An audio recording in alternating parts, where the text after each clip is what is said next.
Retour en Belgique de l'ancien vice-président congolais. Jean-Pierre Bemba y est retourné après son acquittement en appel.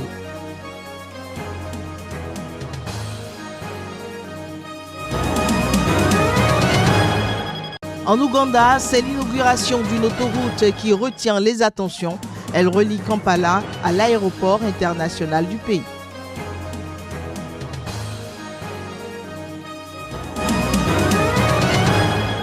Permettre aux jeunes de mieux s'armer pour briguer des postes politiques importants, c'est l'idée, entre autres, qui a sous-tendu la tenue samedi d'un café politique à Cotonou.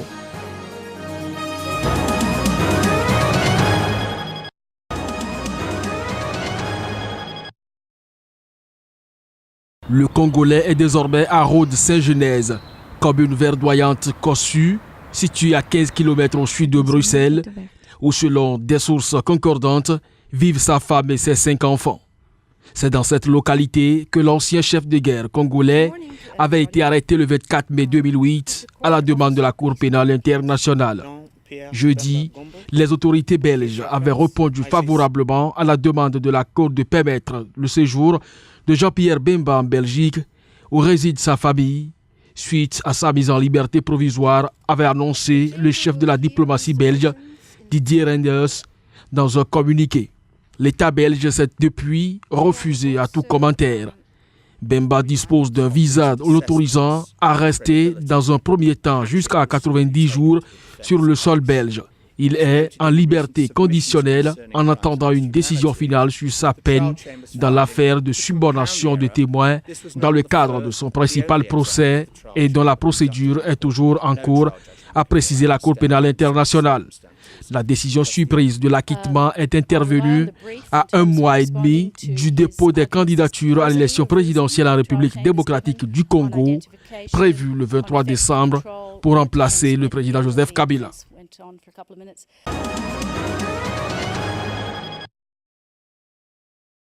L'autoroute à péage à 4 voies, longue de 51 km, devrait permettre à ses utilisateurs de relier Kampala à Entebbe en 30 minutes au lieu de plusieurs heures avec la voie actuelle congestionnée.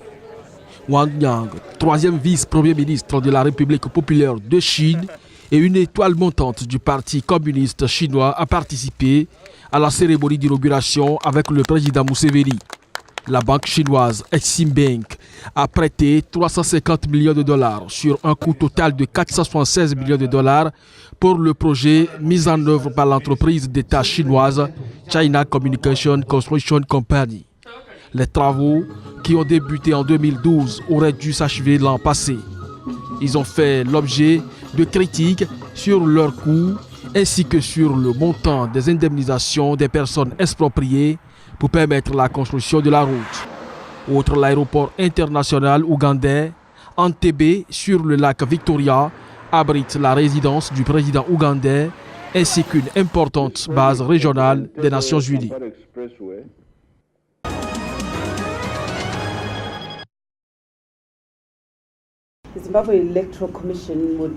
La commission électorale du Zimbabwe souhaite annoncer que la liste finale pour les élections harmonisées de 2018 est maintenant disponible. C'est en effet un moment historique pour la commission et pour tous les Zimbabwéens qui sont restés patients jusqu'à ce jour. Comme la plupart d'entre vous le savez déjà, 23 candidats à la présidence ont été désignés avec succès, dont 3 femmes et 1 indépendant.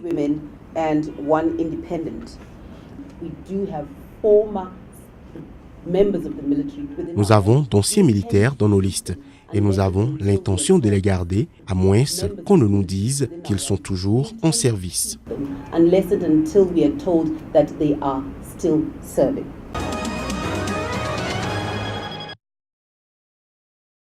Lors d'une audience devant un tribunal de Luanda, le représentant du ministère public, Pedro Pedernera, a estimé que le journaliste devait être déclaré coupable d'outrage à une autorité souveraine et d'insulte à l'autorité publique. Le verdict doit être rendu le 6 juillet prochain. Dans un article publié en 2016 sur son site d'information Maca Angola, Marques avait mis en cause le procureur général de l'époque, João Maria de Souza, dans une transaction immobilière. Il est jugé avec une autre journaliste, Mariano Bras, qui avait reproduit l'article dans un hebdomadaire. Les deux accusés risquent une peine maximale de 3 ans d'emprisonnement ferme. Le procureur exonère son ancien chef, le plaignant de corruption et blâme à la place des fonctionnaires locaux, a raillé le directeur de Maca Angola sur Twitter après l'audience. Opposant de longue date du régime angolais, Rafael Marques, 46 ans, est un habitué des prétoires où il a régulièrement été jugé pour ses écrits. Il a notamment été condamné en 2015 à 6 mois de prison avec sursis pour dénonciation calomnieuse de 7 généraux de l'armée dans un livre accusant le régime de couvrir des violences contre les chercheurs de diamants. En septembre 2017, le général à la retraite João Lourenço a été élu président de l'Angola après 38 ans de pouvoir sans partage de José Eduardo Santos. Le nouveau chef d'État a promis d'être l'homme du miracle économique et de lutter contre la corruption dans ce pays, deuxième producteur d'or noir en Afrique, où plus de la moitié de la population vit avec moins de $2 par jour.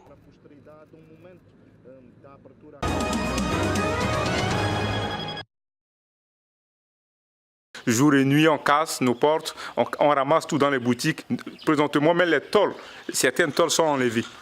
Si les forces armées centrafricaines arrivent, le marché va rouvrir, les choses vont s'améliorer sans enthousiasme victorien, commerçant qui attend avec impatience ce retour prévu d'ici quelques semaines. Depuis plus d'1 an, Bengassou est régulièrement secoué par des vagues de violence qui paralysent l'activité économique. Tour à tour, le président centrafricain Faustin Archange Touadéra, le secrétaire général de l'ONU Antonio Guterres et son représentant Bangui y sont venus apporter message de solidarité et de paix. Ces forces sont déployées ici pour travailler la main dans la main avec la MINUSCA et pour être une force impartiale qui aidera justement à lutter contre l'impunité et la criminalité qui a malheureusement affecté sérieusement les populations de la ville de Bangassou. Je comprends les craintes d'une partie de la population compte tenu malheureusement de l'histoire un peu tumultueuse de cette institution que sont les forces de défense centrafricaines. Maintenant, ce qu'il faut dire, c'est que nous avons, et c'est la bonne nouvelle, ces FACA sont des FACA nouveaux. En mai 2017, un groupe armé anti-Balaka avait attaqué la ville, faisant 76 morts selon l'ONU. Bengassou vit depuis sous leur coupe, au rythme des violences, des caprices de la soldatesque et des rivalités entre chefs. Seule force d'interposition présente, la MINUSCA tente de protéger quelques 1500 déplacés musulmans reclus dans un séminaire catholique. Ils sont menacés en permanence par les anti-Balaka qui les accusent de connivence avec les groupes armés à dominante musulmane de l'ex-rébellion de la Séléka. L'avenir va nous dire ce qui va se passer. S'ils sont venus et qu'ils ont dit qu'ils ont changé, ça nous fera plaisir de les accompagner et de changer notre mentalité que non, ce n'est pas ces gens qu'on pensait hier. Les quelques 3000 soldats de l'armée centrafricaine sont formés depuis 2016 par l'Union européenne et, plus récemment, par des Russes. Depuis la fin de l'entraînement du premier bataillon en 2017, certains d'entre eux ont déjà été déployés à Pawa, au nord-ouest du pays, à Obo, à l'extrême sud du pays, et à Sibut, au centre.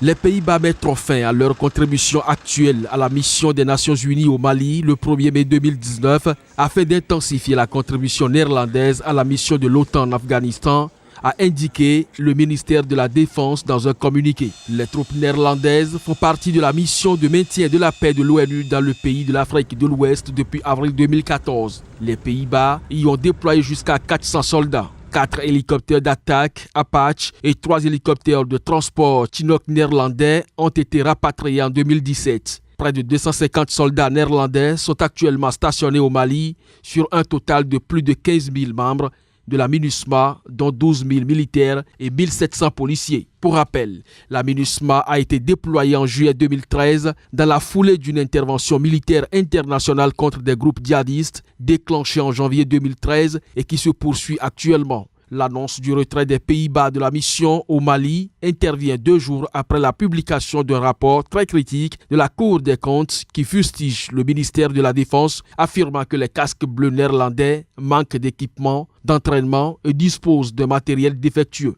Une commission mise en place après la mort de 2 casques bleus néerlandais au Mali dans l'explosion accidentelle d'un mortier en 2016 avait accusé en janvier le ministère de la Défense d'exercer un contrôle insuffisant sur la sécurité au travail. L'incident avait mené à la démission de la ministre de la Défense Janine Anis en octobre 2017.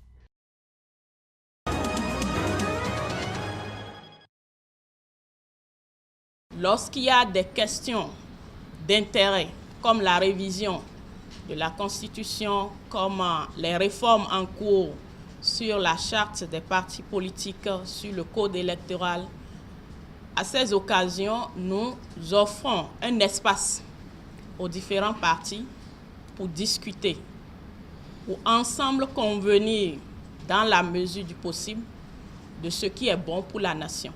Une fois encore, nous vous remercions tous d'avoir répondu présent à notre appel, même si notre école n'était pas encore très connue.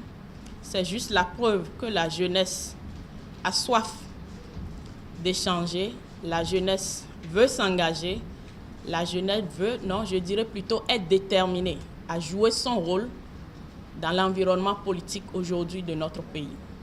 On parle souvent du Togo comme étant d'une dictature, mais j'ai vécu au Togo de 2012 à 2016. Au Togo, tu peux être candidat sans avoir un parti politique, ce qui est impossible au Bénin. J'entends parler d'une réforme du code électoral, j'ai entendu parler d'une réforme du système partisan. Je rigolais beaucoup quand les gens me parlaient de réforme du système partisan parce que je me suis dit, vous ne savez pas le danger qu'il y a dans le code électoral qui est en train d'être revisité. Vous parlez plutôt de la réforme du système partisan. Aujourd'hui, je pense qu'il n'y a pas de secret pour qui que ce soit que le code électoral qui est en train d'être remanié est la véritable bombe qui risque de nous amener très loin si nous ne prenons pas garde par rapport à certaines choses. Pourquoi ils veulent limiter la capacité d'entrer en compétition? Si je veux aller aux élections, j'y vais. Si j'échoue, c'est mon problème. Mais le fait de limiter par des conditions drastiques l'entrée en compétition, c'est une manière implicite et indirecte de limiter la capacité des populations de choisir celui qu'ils veulent. Parce qu'aujourd'hui, vous pouvez être assez aimé dans votre localité ou dans votre quartier, mais par défaut d'être porté par une liste donnée, vous ne pourrez jamais faire valoir ce que vous dites.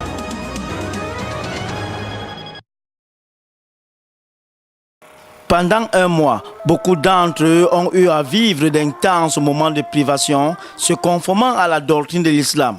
À Douala, la capitale économique du Cameroun, divers lieux de prière ont été retenus par la communauté musulmane. Ici, à l'esplanade de l'école publique de génie militaire dans le 3e arrondissement, aux côtés des fidèles musulmans, l'on aura noté la présence du sous-préfet de Douala 3e, Nourou Bello, et de nombreuses autres personnalités administratives et politiques. Que Allah le Tout-Puissant protège notre pays et que Dieu bénisse le Cameroun. La paix au menu des prédications.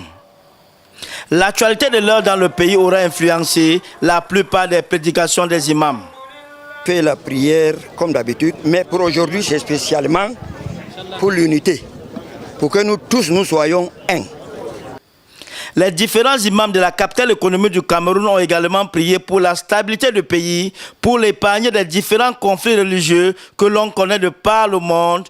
Et sur ce chapitre, ils ont prié pour leurs frères des régions anglophones, afin que toutes les communautés rangent leurs armes et entament le dialogue de la reconstruction de leur pays. Enfin, ils ont remercié Allah de leur avoir permis de surmonter ces moments de privation et surtout d'avoir ravivé leur foi en lui. 30 jours d'abstinence, 30 jours de sacrifice, mais également 30 jours de pratiques religieuses qui nous ont permis d'abord en tant que musulmans de nous rapprocher davantage de notre Seigneur le Créateur et qui nous ont permis aussi de savoir partager les valeurs telles que la solidarité, les valeurs telles que la paix. Après la prière, les fidèles musulmans, les dignitaires religieux et surtout les chefs traditionnels ont partagé leur menu du jour avec les voisins. Musulmans et chrétiens du Cameroun se donnent rendez-vous dans une quarantaine de jours à l'occasion de la fête du sacrifice.